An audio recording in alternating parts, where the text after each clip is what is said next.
अपनी हेल्थ को एंजॉय करें और बढ़िया ढंग से लीड करें हेल्थ को। जैसे आज हैं, हेल्दी रहें, स्टे यंग, स्टे फिट रहें। ठीक है। तो मैं शेयर करूंगा एक प्रेजेंटेशन के थ्रू, और उस प्रेजेंटेशन के बाद अगर आपका कोई क्वेश्चन हुआ तो आप डायरेक्टली पोस्ट के थ्रू मुझसे पूछ पूछ पाएंगे। तो ज्यादा देरी ना करते हुए मैं शेयर करूंगा। आप जस्ट मुझे एक बार वेरीफाई कर दें कि क्लियर है, स्क्रीन आप विजिबल है। यस सर, विजिबल है, क्लियर है। ओके।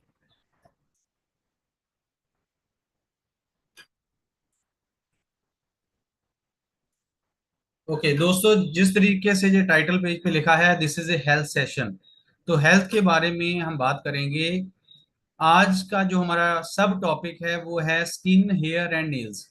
उनकी केयर कैसे की जाए, और जो बहुत सारी परेशानियां होती हैं इन चीजों को लेके, हम उनसे किस तरीके से निजात पा सकें। तो सबसे पहले तो एक स्किन, हेयर और नेल्स की जो केयर है वो अकेली इनकी केयर नहीं है। आज की डेट में आपकी एक होल बॉडी को हेल्दी रखने में इनका बहुत बड़ा रोल है। तो कुछ टर्म्स हैं जो कि हो सकता है आपके लिए नहीं हो।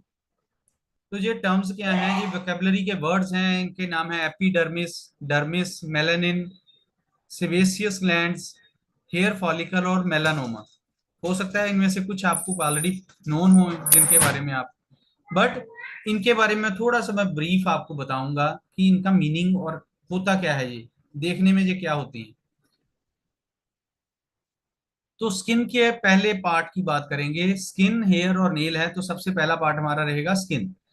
स्किन क्या है, एक बैरियर है जो कि प्रोटेक्ट करता है। जो पैथोजन है, बैक्टीरिया, वायरस अटैक करते हैं हमारी बॉडी पे, जो फर्स्ट बैरियर है दैट इज स्किन। और ये हमारी बॉडी के टेम्परेचर को रेगुलेट करने के काम भी आती है। और अगर कोई हॉट और कोल्ड सेंसेशंस हैं, उनका भी हमें स्किन के थ्रू ही पता चलता है। तो जो मैंने बताया था आपको एपिडर्मिस, तो पहली टर्म थी ये एपिडर्मिस और डर्मिस। तो skin consist of two main layers, epidermis and dermis. Epidermis क्या है, ये एक आउटर लेयर है जो कि थिन होती है, पतली होती है, और जो लिविंग और डेड सेल से मिलकर बनी होती है। डर्मिस नंबर टू पे आती है, डर्मिस। एपिडर्मिस के बिल्कुल नीचे डर्मिस होती है। डर्मिस थिकर लेयर है जो कि एपिडर्मिस के नीचे आती है, और इसमें कनेक्टिव टिश्यूज और ब्लड वेसल्स और नर्व्स होती हैं। तो इस तरीके से जो दो लेयर्स हैं हमारी स्किन के ऊपर, और एक थर्ड लेयर भी होती है, उसके बारे में बात करेंगे। तो cells in the epidermis make substances called lipids. Lipids बोलते हैं फैट्स को। तो जो एपिडर्मिस अपर लेयर है, हमारी फर्स्ट लेयर है, उसके अंदर फैट सेल्स होते हैं, जिनके कारण हमारी स्किन जो है वाटर प्रूफ होती है। ठीक है। वाटर प्रूफिंग का हेल्प क्या होती है कि इससे हमारी बॉडी के इलेक्ट्रोलाइट और वाटर का बैलेंस मेंटेन रहता है। ठीक है। और इसमें एक मेलानिन नाम की मेलानिन होता है, पिगमेंट होती है मेलानिन, जो कि स्किन के कलर को डिफाइन करती है। अब मेलानिन है क्या exactly? A pigment that gives the skin, hair and iris of the eyes their colour. किसी की आंखें कहते हैं ना, गुलाबी हैं, किसी की ब्लू आईज हैं, किसी की ग्रीन आईज हैं, किसी की ब्राउन है, किसी की ब्लैक है। तो वो जो कलर डिफाइन होता है वो मेलानिन पिगमेंट के कारण डिफाइन होता है, हमारे हेयर्स का, हमारी आईज का, और हमारी स्किन का। ओके। नेक्स्ट, फंक्शंस क्या हैं स्किन के? तो बेसिक थ्री मेजर फंक्शंस हैं। पहला है प्रोटेक्शन करना, जो बाहर से पैथोजन का अटैक आता है उससे हमारे हमें बैरियर की तरह डील करती है जी। टेम्परेचर का कंट्रोल करती है, और जो सेंसेशंस हैं, हॉट कोल्ड, उन सेंसेशंस को फील करती है। तो ये मेन फंक्शंस हैं स्किन के। ओके। नेक्स्ट, ये स्किन इस तरीके से हमें दिखती है, मतलब दिखती नहीं है ऐसे, बट इस तरीके से होती है। ओके। तो इसमें जैसे मैंने बताया थ्री लेयर्स, दो लेयर्स की बात मैं कर चुका हूं आपके साथ। एपिडर्मिस जो डेड और लाइव सेल से मिलकर बनती है, सबसे ऊपर वाली लेयर है। फिर डर्मिस लेयर है जो बिलो एपिडर्मिस रहती है। इसमें बहुत सारा माइक्रोबायोम रहता है इस लेयर के अंदर। ओके, इसके बारे में डिस्कस करेंगे। और सबसे नीचे होती है सब क्यूटेनियस लेयर, जो एक फैट टिश्यूज की लेयर होती है, जो कि एक तरह से आप कहिए कि इंसुलेशन का काम भी करती है, हमारी बॉडी के टेम्परेचर को मेंटेन करने का काम करती है। तो देखिए कितनी अमेजिंग साइंस है इसके पीछे, स्किन के पीछे। एक बड़ा छोटा सा क्रॉस सेक्शन दिखाया आपको मैंने। अब उनके जो नॉमेनक्लेचर है, उनके टर्म्स के नाम बताऊंगा। ये तो पता है हमें हेयर, तो हेयर जो दिखता है उससे ज्यादा कहीं अंदर भी होता है हमारी स्किन के अंदर। डर्मिस और एपिडर्मिस और डर्मिस के तक ये पहुंचता है। तो यहाँ पे जैसे मैंने बताया, अपर लेयर डेड एपिडर्मिस है, फिर लिविंग एपिडर्मिस उसके नीचे होती है। तभी कहते हैं ना, स्किन की जो टोन है वो चेंज होती रहती है, हर 4 वीक्स टू 8 वीक्स हमारी स्किन न्यू होती है, क्योंकि डेड लेयर शंट आउट हो जाती है, हम उसको एक्सफोलिएट कर देते हैं, जो ऑटोमेटिक नेचर का एक प्रोसेस है। उसके नीचे होते हैं स्वेट पोर्स, जे जहां से स्वेट हमारा बाहर आता है, पसीना बाहर आता है, ये सारे स्वेट पोर्स हैं जो डार्क राउंड दिख रहे हैं आपको। Next, sebaceous glands. Sebaceous glands क्या होती हैं, ये आगे मैं एक्सप्लेन करूंगा। ये एक तरह की ग्लैंड है जो कि फैट स्क्रीट करती हैं, ठीक है, ऑयल सिक्रीशन करती हैं, जिससे हमारी स्किन और हमारे हेयर्स का मॉइस्चर जो है वो मेंटेन रहता है, ड्राई नहीं होते। हेयर फॉलिकल, हेयर फॉलिकल क्या है, ये जो एरिया है, जो अंदर जो हेयर है उसके आसपास का जो हुड है उसको हेयर फॉलिकल बोलते हैं। ये पूरा हेयर अंदर जो है, ये न्यूट्रिशन ले रहा है नीचे से, आर्टरीज और वेन से। ओके। नेक्स्ट, मसल्स हैं इसके अंदर, स्किन के अंदर मसल्स होते हैं। जब हम मूव करते हैं अपने चीक्स को, तो वो मसल्स हैं जो कॉन्ट्रैक्ट करते हैं या एक्सपैंड करते हैं। स्वेट ग्लैंड की डक्ट्स हैं जो हमारी स्वेट को बाहर लेकर जाती हैं और बॉडी का टेम्परेचर मेंटेन रहता है। आर्टरीज, वेन्स, जिनके अंदर से ब्लड ऑक्सीजन या डीऑक्सीजनेटेड ब्लड जो है वो मूव करता है, रेड और ब्लू इनके कलर हम रिप्रेजेंट करते हैं। नर्व्स हैं, नर्व से हमें सेंसेशन रहती है हॉट एंड कोल्ड की। और फैट टिश्यूज जो इंसुलेटर का काम करते हैं, बॉडी के टेम्परेचर को कंट्रोल करने का काम करते हैं। देखिए कितनी बड़ी साइंस है जो मैंने आपको अभी बताया, ठीक है, तो अमेजिंग है। नेक्स्ट, सिबेशियस ग्लैंड्स क्या होती हैं, जैसे मैंने बताया कि सिबेशियस ग्लैंड्स डर्मिस के अंदर मिलती हैं, और इनमें एक सीबम होता है। सीबम क्या है, एक फैट सिक्रीशन होता है जो ये सिक्रीट करती हैं, फैट सिक्रीशन, ऑयल सिक्रीशन होता है जिसको सीबम बोलते हैं, जो कि हमारे हेयर्स और हमारी स्किन को मॉइस्चराइज करता है। नेचुरल, नेचर ने रखा है ये मॉइस्चराइजर, है ना। नेक्स्ट, हम अपनी स्किन को हेल्दी कैसे रख सकते हैं। तो दोस्तों, हमें डेली रूटीन में सारे करते हैं फॉलो जी, अपना फेस वॉश करते हैं। बट हमें क्या पता है कि हम फेस वॉश करना कैसे चाहिए। हमें हमें सोप से फेस वॉश नहीं करना चाहिए, तो बड़ा माइल्ड होना चाहिए हमारा फेस वॉश। क्यों? क्योंकि इसकी जो पीएच है वो इम्बैलेंस नहीं होनी चाहिए। हमारे स्किन की जो पीएच है वो लिटिल बिट एसिडिक होती है। क्यों? क्योंकि अगर कोई बैक्टीरिया वायरस हवा में है तो उस एसिडिक नेचर के कारण वो सस्टेन नहीं कर पाता, मर जाता है।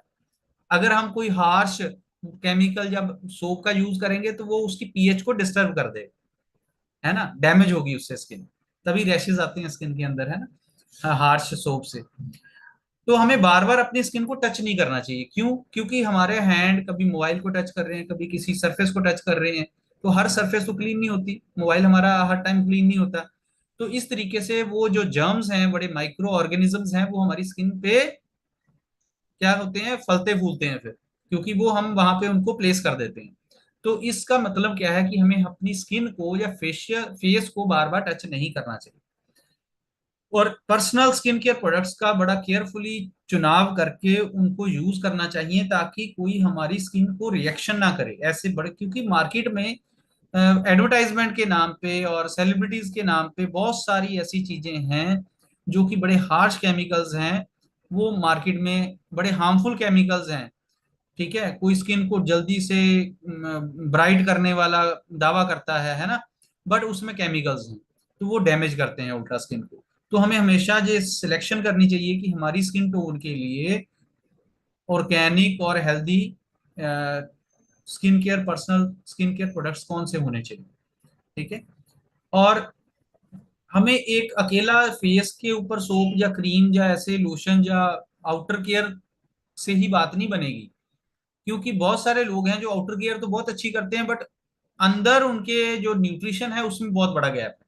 तो हमारी डाइट जो है वो इस तरीके से होनी चाहिए कि जो हमारी हेल्दी स्किन के लिए डाइट चाहिए वो हमें मिल पाए डेली रूटीन में जो हम खा रहे हैं। ओके। तो अपनी स्किन को हेल्दी रखने के लिए कुछ विटामिन और मिनरल्स का बहुत बड़ा रोल है, जिनमें सबसे इंपॉर्टेंट है ए, सी और ई। ई विटामिन को ब्यूटी विटामिन भी बोला जाता है। बहुत सारी लेडीज हैं जो जब फेशियल कराती हैं तो विटामिन ई के कैप्सूल को पंचर करके स्किन पे मास्क की तरह यूज करती हैं। ठीक है ना। वो टेम्परेरी इफेक्ट है क्योंकि वो एंटीऑक्सीडेंट है, बट वो टेम्परेरी है। ये सारे के सारे एंटीऑक्सीडेंट हैं, ए और सी और ई। और ई और ए जो हैं ये फैट सॉल्युबल हैं, तो हमें इनकी इंटेक भी करनी चाहिए। कौन से वो मैं आगे बताऊंगा आपको, किस तरीके से लेने चाहिए वो भी बताऊंगा। आगे देखो दोस्तों, हमें पता है कि जो अल्ट्रा वायलेट रेज हैं वो हमारी स्किन को डैमेज करती हैं। क्या आपने जो देखा होगा कि जितने सेलिब्रिटीज हैं हर टाइम वो किसी न किसी लाइट के एक्सपोजर में रहते हैं। क्यों? क्योंकि शूटिंग के दौरान बड़ी हाई इंटेंसिटी लाइट में उनके फेस रहते हैं। और अगर उनका चेहरा आप बिना मेकअप के देख लो तो आपको ऐसा लगेगा कि आपकी स्किन उनसे बहुत अच्छी है, बट वो स्क्रीन पर रील में बहुत बढ़िया लगते हैं। हमसे कितने बढ़िया लगते हैं। जैसे अब बड़े सेलिब्रिटी हैं, शाहरुख खान, सलमान खान, अनिल कपूर, आज भी अगर हम उनको देखते हैं, रजनीकांत देख लो, इवन कितनी एज है उसकी, बट वो जिस स्क्रीन पे ऐसे लगता है जैसे बिल्कुल जंग है उसकी स्किन। बट ऐसा नहीं है, वो मेकअप है only, outer makeup.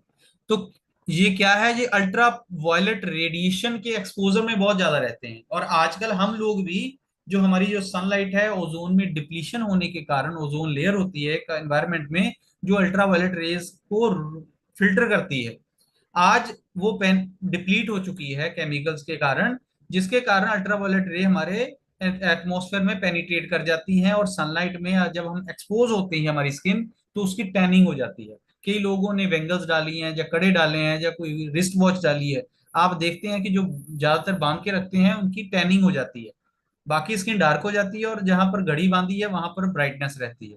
That means कि वो प्रोटेक्शन नहीं है। तो हमें इसको प्रोटेक्ट करने के लिए प्रॉपर मेजर्स लेने चाहिए, क्योंकि अल्ट्रावायलेट रेज से स्किन कैंसर होने के चांसेस भी रहते हैं। अब इससे प्रोटेक्ट कैसे करना है, हम अल्ट्रावायलेट रेज से कैसे प्रोटेक्ट करें? तो एक तो सनस्क्रीन है, जो कि सन प्रोटेक्शन फैक्टर 15 ऑनवर्ड हमें लेनी चाहिए। बहुत सारे लोग हैं, बड़ी माई मिथ है ये कि SPF 50 ऑनवर्ड लेना चाहिए। नो, जो लोग यूरोपियन कंट्रीज में रहते हैं उनको सन प्रोटेक्शन फैक्टर ज्यादा चाहिए। जो हम इंडियन लोग हैं, हमारी तो मेलेनिन भी है। मेलेनिन क्या है? हमारे जो पिगमेंट है, डार्कर टोन है हमारी। फॉरेनर या यूरोप या ऑस्ट्रेलियन लोगों या न्यूजीलैंड के लोगों से हमारी स्किन जो है वो लिटिल बिट डार्कर है, शेड डार्कर है। तो दैट मीन्स कि हमारी स्किन अपने आप को प्रोटेक्ट भी करती है अल्ट्रावायलेट रे से। बट फिर भी हमें SPF प्रोटेक्शन फैक्टर वाली कोई ना कोई क्रीम या लोशन लगाना चाहिए, जो कि 15-30 तक वो सफिशिएंट है। 50 ऑनवर्ड जो होता है वो सन ब्लॉक फैक्टर हो जाएगा। सन ब्लॉक का मतलब कि सनलाइट हमारी स्किन के लिए अच्छी भी है ना। तो वो फिर स्किन को डैमेज करेगा अगर हम ज्यादा SPF लगाएंगे तो हमें हमेशा नॉर्मली 15 से 30 मिनट एडवांस लगानी चाहिए सन में जाने से पहले। लेडीज हैं या जेंट्स हैं जो स्किन की टैनिंग होने से बचाना चाहते हैं, उनको सनस्क्रीन लगा के ही बाहर जाना चाहिए, इवन क्लाउडी डेज में भी। क्यों? क्योंकि क्लाउडी डेज में भी अल्ट्रावायलेट रेज पेनिट्रेट करती हैं। सन तो रहता है, बस क्लाउड्स है, बट क्लाउड अल्ट्रावायलेट रे को नहीं फिल्टर कर पाते। वो अल्ट्रावायलेट रेज हमें डैमेज करती हैं। ओके। तो किसी न किसी प्रोटेक्टिव क्लोथिंग का यूज करना चाहिए। सन ग्लासेस लगा सकते हैं हम आंखों की प्रोटेक्शन के लिए, या आईज के आसपास की स्किन के प्रोटेक्शन के लिए। और यहाँ पे एक पॉइंट लिखा है, अवॉइड यूजिंग टैनिंग बेड्स। ये हमारे इंडिया में इतना प्रचलन नहीं है इसका। टैनिंग बेड ये यूरोपियन कंट्रीज में या कनाडा, अमेरिका, रशिया में ज्यादा यूज किए जाते हैं। ये क्या होते हैं? ये एक तरह के बेड होते हैं जिसके ऊपर शील्ड लगी होती है लाइट की, अल्ट्रावायलेट लाइट की। तो लोग अपनी स्किन को लिटिल बिट टिंज करने के लिए, लिटिल बिट डार्कर टोन करने के लिए इन बेड्स का यूज करते हैं, लाइट के एक्सपोजर में आते हैं, जिससे उनकी बॉडी जो है वो टैनिंग होती है उसमें। ओके। तो बट इसके ज्यादा एक्सपोजर से भी स्किन कैंसर का खतरा रहता है। नेक्स्ट, स्किन प्रॉब्लम्स और क्या है? बहुत सारे लोग आजकल हम देखते हैं कि हमारे देश में भी टैटूज का प्रचलन बड़ा बढ़ गया है। ठीक है, बड़े लोग टैटूज का क्रेज है कि स्किन पे टैटू लगाने हैं, बनाने हैं, गर्ल्स में भी, लेडीज में भी। और स्किन बॉडी पर्सिंग, पर्सिंग क्या होता है? छेद करना शरीर के अंदर। ठीक है, कोई ना कोई रिंग डलवा लेना अलग से, जैसे कानों में तो लोग करते थे पहले, लेडीज भी करती थी कानों में बालियां। बट अब अलग अलग बॉडी के पार्ट्स पे, हाँ, ये प्रचलन है कि इवन टंग में भी लोग पर्सिंग करते हैं, वहां पर भी कोई ना कोई छल्ला डलवा लेते हैं, जीभ के अंदर भी। ठीक है, तो इससे होता क्या है, इसमें इन्फेक्शन, बैक्टीरियल इन्फेक्शन होने का खतरा रहता है। हमारे जो वायरस हैं, अगर वो प्रॉपरली हाइजीनिक ना हो, होता है कई बार ऐसा कि सारी हाइजीनिक मेंटेन नहीं कर पाता वो बंदा जो हमें पर्सिंग कर रहा है या टैटू बना रहा है, जिससे हमारे ब्लड में इन्फेक्शन होने का खतरा रहता है। और जो लोग टंग की पर्सिंग करते हैं या माउथ के अंदर कोई ना कोई छल्ला डलवा रहे हैं, रिंग डलवा रहे हैं डेकोरेशन के लिए, कोई ना कोई मैंने देखा है डायमंड वगैरह के ऐसे डालते हैं। ठीक है, तो वो हमारे माउथ और हमारे टीथ को डैमेज करते हैं। ठीक है, इवन हमारा इम्यून सिस्टम उससे डैमेज होता है जो टैटू बनवाते हैं लोग, क्योंकि बॉडी के स्किन के नीचे भी एक इम्यून सिस्टम है। ठीक है, वो जब स्किन के अंदर पेनिट्रेट करती है इंक, परमानेंट इंक पेनिट्रेट करती है, तो बड़ा सारा हमारी बॉडी के अंदर हलचल होती है उसके अगेंस्ट। ठीक है, तो और एक बड़ा लास्ट पॉइंट है कि कई जगह पे जॉब्स में चैलेंज आ जाते हैं अगर बहुत सारे टैटूज किसी ने बना रखे हैं। और कई बार कुछ रिलेशनशिप्स, लड़कियों ने, कुंवारी लड़कियों ने कुछ टैटूज बना रखे हैं, हो सकता है कि उनका गुड बी हस्बैंड जिससे उसका रिश्ता हो रहा है वो पसंद ना करता हो टैटू, फिर लोगों को वो लेजर से इरेज कराने पड़ते हैं। तो दैट मीन्स कि बड़ा, और ये कोई इजी नहीं है, और कॉस्ट बड़ी है इसकी, 2,000 से 15-20 हजार, 50,000 तक लोग पे करते हैं, इवन लाखों में भी करते हैं टैटू बनाने के लिए। तो ये चॉइस है, अल्टीमेटली हर एक की अपनी चॉइस है, तो बट इससे स्किन प्रॉब्लम्स होती हैं। ओके, तो नेक्स्ट है acne.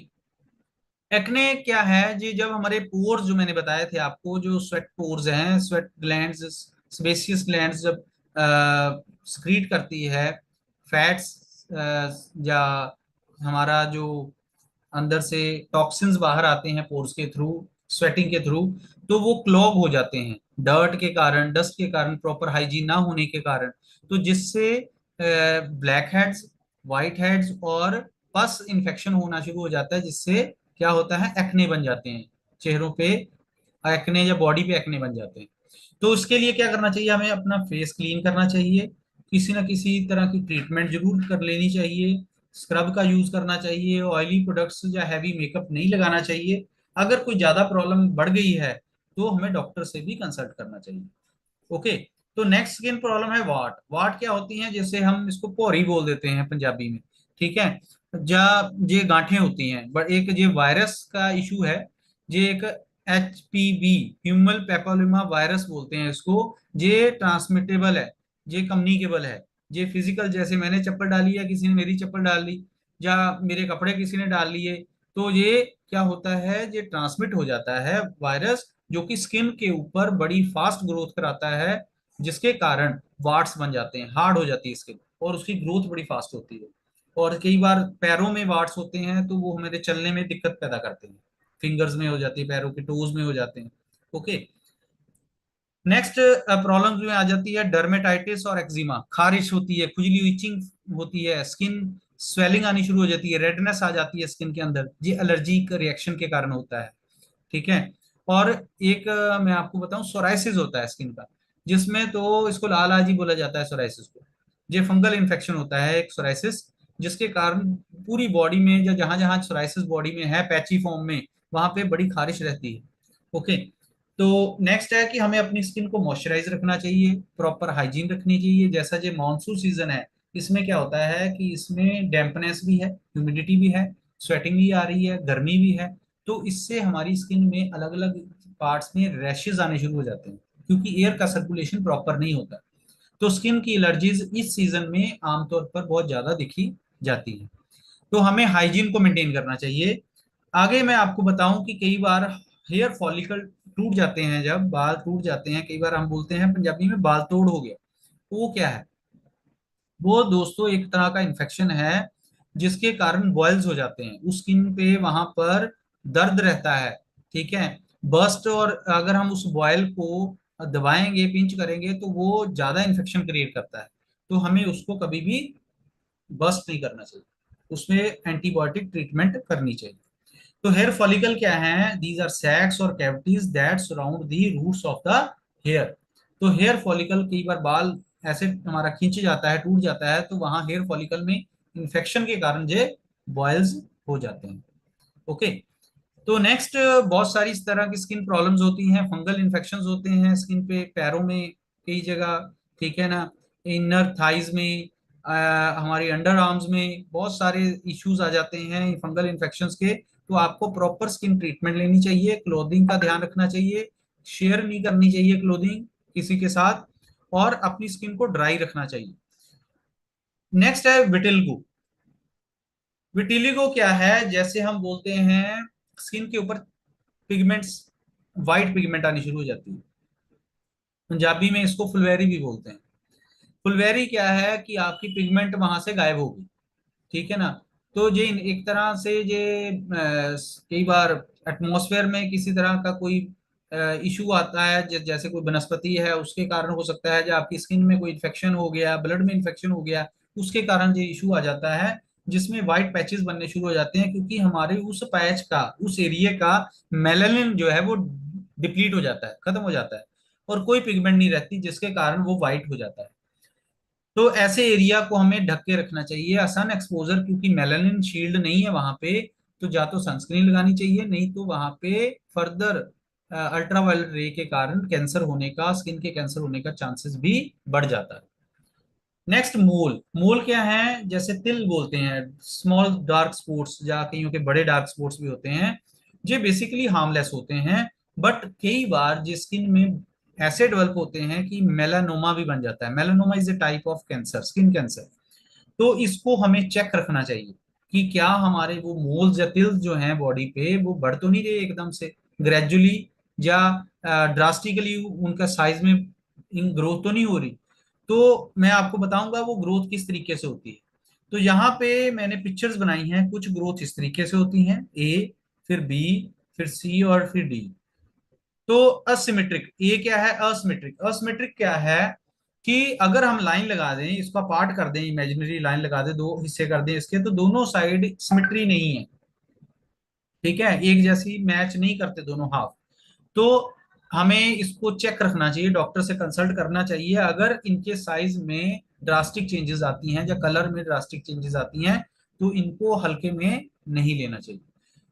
Border irregular, smooth border जो है वो कार्सिनोजेनिक इशू नहीं है, मेलानोमा नहीं है, बट अगर वो रफ उसके बॉर्डर लाइंस हैं, तो वहां पे चांसेस हैं कि वो किसी तरह का कैंसर हो सकता है। कलर डिसकलरेशन को हमें चेक रखना चाहिए, उसमें ब्लू टिंज ना हो, कहीं से डार्क है बहुत ज्यादा, कहीं से लाइट है, तो डेफिनेटली चेक कराना चाहिए। डायामीटर, कई बार एकदम से ग्रोथ बढ़नी शुरू हो जाती है इसकी, ठीक है ना, तो इस चीज को हमें चेक रखना चाहिए। नेक्स्ट टॉपिक हमारा स्किन के बाद है हेयर।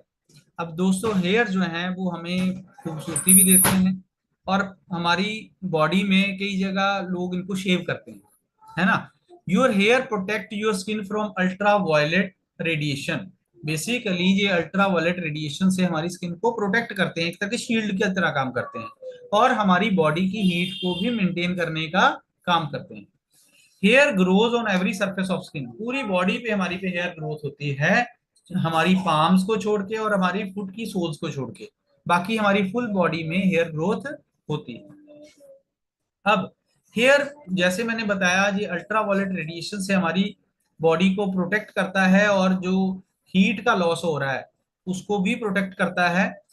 और जो हमारी आई ब्रोज हैं और आई लैशेज हैं, ये हमारी आंखों की प्रोटेक्शन करती हैं डस्ट के से, या किसी तरह के पार्टिकल, जो एयर में पार्टिकल्स हैं उनको अंदर जाने से हमारी आंखों को प्रोटेक्ट करते हैं। तो हमें इनको प्रोटेक्ट करने के लिए, हेयर्स को प्रोटेक्ट करने के लिए क्या करना चाहिए? एक तो है कि एक्सरसाइज दोस्तों हर जगह जरूरी है, जहां भी जरूरी है, ठीक है। तो वेल बैलेंस डाइट लेनी चाहिए, हमारा कॉम्बिंग या ब्रशिंग करनी चाहिए बॉडी पे और हेयर्स में भी, शैम्पू करना चाहिए, क्लीनिंग करनी चाहिए बॉडी की और हेयर्स की प्रॉपरली, और जो हार्श केमिकल्स हैं उनको अवॉइड करना चाहिए। ठीक है। किसी तरह की हीटिंग आयन या हेयर ड्रेसर जो है, जो हमारा हेयर ड्रेसर है वो हीटिंग ब्लोअर को यूज करता है, तो उससे हमें प्रोटेक्ट करना चाहिए, कम यूज करना चाहिए उसका। ठीक है। नेक्स्ट हेयर प्रॉब्लम्स में आती हैं डेंड्रफ। डेंड्रफ क्या है? डेड स्किन हमारी बॉडी शेड करती है जो कि स्टिकी और वाइट फ्लेक्स होते हैं। इसको अवॉइड कैसे करना है? अपने हेयर्स को क्लीन रख के ट्रीटमेंट के लिए हम कोई मेडिकेटेड डेंड्रफ का शैम्पू यूज कर सकते हैं, या कुछ ना कुछ ऐसी डाइट ले सकते हैं जिससे हमारी डेंड्रफ ना हो। Okay, because dandruff is also a fungal infection. Okay. Now, कईयों के बालों में अनहाइजेनिक कंडीशंस के कारण हेड लाइस हो जाती हैं। हॉस्टल्स में बच्चों में बहुत होती हैं, या झुंड में कहीं पर लोग रहते हैं, थोड़ी जगह में ज्यादा लोग रहते हैं। तो ये एक पैरासाइट है जो कि हमारी स्किन पे फीड करता है और एग ले करता है और बहुत अपनी ग्रोथ करता है, अपनी कम्युनिटी की ग्रोथ कराता है। तो ये एक पैरासाइटिक इंसेक्ट है जो कि स्कैल्प हेयर में रहता है। तो हेड लाइस के लिए हमें अपने कॉम्स को, ब्रशेस को या हैट्स को शेयर नहीं करना चाहिए किसी के साथ, क्योंकि हमें नहीं पता किसी को है या ऐसा नहीं। ठीक है। तो ये ट्रांसमिट हो जाते हैं। और हेड लाइस को के लिए बहुत सारे शैम्पूज हैं, सेलिनियम बेस्ड शैम्पूज होते हैं जो कि हमारी हेड लाइस को मार देते हैं। ओके।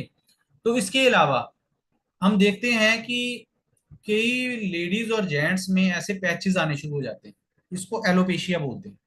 स्किन में या हेयर्स में या हेड पे, हेड रीजन में बाल पैचेस की फॉर्म में गिरना शुरू हो जाते हैं। तो इसके कारण क्या है? तो एक्सटर्नल कॉजेज और इंटरनल कॉजेज हैं इसके। एक्सटर्नल कॉजेज में क्या है कि हेयर क्लीनिंग प्रॉपर नहीं है, ऐसे केमिकल्स का यूज हो रहा है जो कि बहुत ज्यादा सल्फेट, फ्लोराइड और क्लोराइड जिनमें हैं। दैट मीन्स हेयर प्रोडक्ट में shampoo, conditioner, hair gel, hair cream, hair lotion या डाइज का यूज हम ज्यादा कर रहे हैं जिनमें बड़े हार्श केमिकल्स हैं, जिसके कारण वो हमारी फॉलिकल्स को खत्म कर रहे हैं। आगे है हार्मोनल। हार्मोनल इम्बैलेंसेस आजकल बहुत ज्यादा है। अगर मैं बोलूं कि मेजरली ये इशू है हार्मोन्स के इम्बैलेंस के। एलोपेशिया मेल और फीमेल दोनों में होता है। बाल्डनेस होती है मेल की तरह के पैटर्न में, कईयों के बाल ही बिल्कुल झड़ जाते हैं, कईयों की मिड लाइन में बहुत ज्यादा ज्यादा पैचेस आ जाते हैं। तो इसका मतलब होता है कि एक डीएचटी होता है, ये एक टेस्टोस्टेरोन होता है, डाई हाइड्रो टेस्टोस्टेरोन। डीएचटी के लेवल बढ़ने के कारण हेयर फॉल बढ़ जाता है। और बहुत सारे लोग हैं जो स्मोकिंग या अल्कोहल करते हैं, उनकी बॉडी में न्यूट्रिशन का एब्जॉर्प्शन कम हो जाता है, जिसके कारण न्यूट्रिशन की कमी के कारण भी हेयर लॉस होता है। या किसी जॉब में या वर्क में ऐसा स्ट्रेस है जिसके कारण कॉर्टिजोल जो एक हार्मोन है उसका लेवल बहुत ज्यादा बढ़ जाता है, जिसके कारण हमारे स्किन से हेयर फॉल शुरू हो जाता है। तो इसको कैसे रिकवर करना चाहिए? इसके लिए vitamin C, trace minerals, collagen, silica और फॉलिक एसिड, या मैं ऐसे बोलूं कि बी विटामिन का यूज प्रॉपर करना चाहिए, उस डेफिशिएंसी को हमें फिल करना चाहिए। ओके। तो जैसे ये थोड़ा जूम करके बताया गया है स्किन में जिसमें डेंड्रफ है, तो ये एक तरह की फंगस है। मैं ठीक है। तो इस फंगस के कारण की ग्रोथ के कारण हमारी जो स्किन है वो तेजी से ड्राई और पैची होनी शुरू हो जाती है। और जो ये फंगस क्या खाती है, ये लिपिड्स, जो सैचुरेटेड फैट और सीबम का को खाती है, इसका फूड है वो। और ये फंगस ऐसी है कि नॉर्मली हम लोग देखते हैं कि जल्दी से डैंड्रफ जाती नहीं है और बड़ी बुरी लगती है, क्योंकि ड्राई डैंड्रफ जो है ये हमारे कपड़ों पे, डार्क कलर के कपड़े अगर डाले हुए हैं, सूट डाला है तो उस पे साफ कंधों पे दिखती है। ठीक है। तो हमें ओमेगा 6 को बढ़ाना चाहिए अपनी डाइट में। ठीक है। तो दोस्तों ये एक तरह के सोल्यूशन मैं आपको बताने लगा हूं, क्योंकि बहुत सारे लोग पूछते हैं कि ये तो आपने प्रॉब्लम तो बता दी, बट इसका सोल्यूशन क्या है? तो सोल्यूशन के लिए हमारे पास ये हेयर केयर सोल्यूशन के लिए ये 2 in 1 कंडीशनर और शैम्पू है। ये टोटली प्लांट बेस्ड इंग्रेडिएंट से लिए गए हैं, इनमें जो हार्श केमिकल्स हैं उनका यूज नहीं किया गया, हाईली टेस्टेड है हर तरह की हेयर्स के लिए। ये जो लोग बहुत ज्यादा अपनी स्किन हेयर्स को डाई करते हैं उनके लिए जो होता है, ठीक है ना, ग्लॉसी कंडीशनर और शैम्पू है। जो कंडीशनर है, जो शैम्पू है, ये एंटी डैंड्रफ शैम्पू है। जैसे बताया गया कि कुछ लोगों की बार बार ट्रीटमेंट के बाद भी फंगल इन्फेक्शन स्किन का, हेयर का नहीं जा रहा, जिससे डैंड्रफ रहता है। ये हेयर मास्क है, इससे आपके बालों को नर्चर करता है, ये सॉफ्ट रखता है, नरिश करता है। आंवला ऑयल और कोकोनट ऑयल ये एडिबल है, प्योर है, जिसके कारण जो फंगस है वो उसकी ग्रोथ को ये इनहिबिट करता है, कम करता है, स्लो डाउन कर देता है और धीरे धीरे उसको खत्म कर देता है। नेक्स्ट हमारा टॉपिक है नील्स। अब नील्स जो है आज की डेट में एक बहुत ही हमारी सुंदरता को बढ़ाने के लिए, या एक कह लीजिए कि हमारी फिंगर्स और टोज को, पैरों को प्रोटेक्ट करने का काम भी करते हैं। और नेल्स को देख के हम बता सकते हैं कि बंदे की या किसी की पर्सन की सेहत कैसी है। ठीक है ना, ये इंडिकेटर होते हैं नेल्स। ये हमारे फिंगर और टोज को प्रोटेक्ट करते हैं। फिंगर नेल और टो नेल्स डेड सेल से मिलकर बनते हैं, जो कि एक तरह का केराटिन है, एक तरह का प्रोटीन होता है। किसी तरह का कट, स्प्लिट या ब्रेक है स्किन के आसपास, स्किन में जो कि नील्स के आसपास है, तो उसमें फंगस या इन्फेक्शन या बैक्टीरियल वायरस के इन्फेक्शन होने के चांसेस बढ़ जाते हैं। तो हमें खासकर अपने नील्स के आसपास की स्किन का ध्यान रखना चाहिए। उनमें अगर कोई कट है तो उसको ट्रीट करना चाहिए, एंटीबायोटिक ऑइंटमेंट से साफ रखना चाहिए ताकि इन्फेक्शन ना रहे। नॉर्मली पैरों में बहुत होता है। तो अपने नेल्स को क्लीन और इवनली ट्रिम करते रहना चाहिए, जर्म्स, क्योंकि इससे हम जो भी खाते हैं हमारे मुंह में भी जाते हैं। ओके। फाइल करना चाहिए, स्मूथ रखना चाहिए इनको। और जो नेल्स के ऊपर एक तरह से बड़ा क्यूटिकल्स बोलते हैं उसको, छोटा सा मांस की लेयर होती है, उसको आगे नहीं ज्यादा बढ़ने देना चाहिए। ठीक है, उसको पुश करते रहना चाहिए। और पैरों के नेल्स को भी ट्रिम करना चाहिए और शॉर्ट रखना चाहिए। ओके। तो दोस्तों, अगर हम चाहते हैं कि अपनी बॉडी को न्यूट्रिशन देना, तो आज हमें पता है कि हमारी डाइट में वो न्यूट्रिशन की कमी है। श्योर, सभी को पता है। तो उसको हम कैसे फिल कर पाएंगे? तो उसके लिए हमारे पास सोल्यूशन है। सोल्यूशन क्या है? कि हम जिस तरीके से अपनी गाड़ी का, अपने घर का ध्यान रखते हैं, रिपेयर करते हैं, उसी तरीके से हमारी बॉडी में कमी हो रही है बट हम उसका ध्यान नहीं रखते, तो फिर मेजर इश्यूज आने शुरू हो जाते हैं। तो उसको प्रोटेक्ट करने के लिए हमारे पास डाइटरी सप्लीमेंट्स हैं। दैट मीन्स कि खाने के साथ जो कमियां रह जाती हैं उसको पूरा करने के लिए प्लांट बेस्ड सप्लीमेंट्स हैं, जिसमें सीड टू सप्लीमेंट हर चीज नेचुरल, ऑर्गेनिक, बायो और रिसर्च साइंस के साथ मिलकर बनाई गई है। साइंटिस्ट ये चीज का ध्यान रखते हैं कि उसको जेनेटिकली मॉडिफाई ना किया जाए, उसमें पेस्टिसाइड, इंसेक्टिसाइड या किसी तरह के कंटेमिनेंट ना हो जो कि हमारी बॉडी के लिए हार्मफुल है। तो ये सारा प्रोक्योरमेंट जो है वो टोटल न्यूट्रलाइट करता है, और इसको 90 साल हो गए हैं करते हुए, एक ट्रस्टेड ब्रांड है। तो इसके कुछ सप्लीमेंट्स हैं जो हमारे इन इश्यूज को ट्रीट करने में काम आ सकते हैं। जैसे आल प्लांट प्रोटीन हमारी डाइट में डेफिशिएंट है, हमें डेली इसको लेना चाहिए, एड ऑन में लेना चाहिए, पानी, दूध या किसी भी खाने में डाल सकते हैं, न्यूट्रल टेस्ट है। विटामिन डी प्लस ये सनलाइट से मिलता है, बट आप चेक करिए आज आपने सनलाइट को कितना बॉडी में एक्सपोज कर पाए, बॉडी को कितना एक्सपोज कर पाए और सनलाइट को 40-50 मिनट ले पाए? तो आंसर होगा नहीं। ठीक है, तो कमी है। बायोटिन चेरी B7 विटामिन होता है, उसमें विटामिन सी भी है, जो कि हमारे हेयर्स और स्किन के लिए, नेल्स के लिए बहुत अच्छा है। डेली मल्टीविटामिन, मल्टी मिनरल है, इसमें सारे विटामिन मिनरल जो ट्रेसेस फॉर्म में हमें चाहिए, माइक्रो मिली ग्राम में चाहिए, वो इसमें हमें मिल जाते हैं। और बढ़िया बात यह है कि ये प्लांट बेस है, और अच्छी बात एक और है कि इसमें प्लांट बेस्ड फाइटो न्यूट्रिएंट्स भी हैं, क्योंकि हमारी बॉडी नेचुरल चीजों को एब्जॉर्ब करती है, केमिकल चीजों को एब्जॉर्ब नहीं करती पूरी तरीके से, 20-25-30% करेगी। बट क्योंकि ये प्लांट बेस्ड है तो ये एब्जॉर्प्शन इनकी बहुत ज्यादा है। आगे ओमेगा 3 हमारी डाइट में निग्लिजिबल है। इसकी कमी के कारण आजकल हार्ट अटैक्स बढ़ रहे हैं, ट्राइग्लिसराइड, कोलेस्ट्रॉल बढ़ रहा है। ये गुड फैट है जो हमें लेना चाहिए। तो ये हमारी स्किन, हेयर और नेल्स के लिए भी उतना ही अच्छा है। विटामिन सी कोलाजन को मेंटेन और बढ़ाने का काम करता है। कोलाजन एक तरह का सीमेंट होता है, जैसे हम अपनी घर या मकान बनाते हैं तो सीमेंट लगाते हैं प्रॉपर वे में, रेशो में, उसी तरीके से हमारे सेल्स को जोड़ के रखने में कोलाजन काम करता है, जो कि विटामिन सी उसका मेन इंग्रेडिएंट है। क्योंकि ये प्लांट बेस है तो इसकी इफेक्टिवनेस बहुत ज्यादा है। आगे चेरी आयरन, चेरी में से विटामिन सी और आयरन प्लांट बेस लिया गया है। वो आयरन है ये जो हमारी बॉडी में जिसकी एब्जॉर्प्शन बहुत ज्यादा है। तो हम मार्केट से जो आयरन लेंगे उसकी एब्जॉर्प्शन बहुत कम है, और ज्यादा समय तक लेंगे तो साइड इफेक्ट्स भी हैं। इनके कोई साइड इफेक्ट नहीं है। तो दोस्तों, इस तरीके से अगर हम अपना घरों की तरह, अपनी गाड़ियों की तरह अगर अपने शरीर का भी ध्यान रखेंगे, तो जिस शरीर आपका ज्यादा समय तक बढ़िया साथ दे पाएगा, और आप हेल्दी रह पाएंगे और जवान रह पाएंगे। Thank you. और इसी के साथ मेरी जो प्रेजेंटेशन खत्म होती है, और मैं चाहता हूं कि आप कुछ ना कुछ क्वेश्चंस अपने पूछिए। Thank you. Over to host. Thank you very much sir. हम बहुत बढ़िया क्लैपिंग कर सकते हैं सर के लिए।